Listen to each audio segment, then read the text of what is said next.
कालच्या व्हिडिओमध्ये पाहिलंच होते की अचानक मम्मीला ॲडमिट करायला लागलं क्योंकि जास्तच रात्री त्रास व्हायला लागला होता. आणि गाईज माझ्यासाठी ना ही पहिल्यांदा अशी वेळ आहे की मी हॉस्पिटलमध्ये राहिलेली. ही खूप मोठी बेकार गोष्ट आहे माझ्यासाठी. आणि मला वाटलं नव्हतं की मम्मीला जास्त एवढा त्रास होईल. मला वाटलं की नॉर्मल आहे, लवकर नीट होऊन जाईल.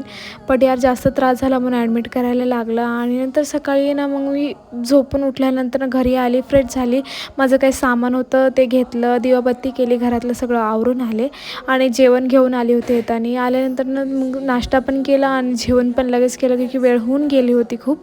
नंतर मम्मीला सलाईन आणि असे एवढे इंजेक्शन देताना गाईस माझ्या अजूनही अंगावर खूप काटे येत होते. लवकर आय होप नीट होऊन जाऊ, उद्या रिपोर्ट येणार आहे सगळे.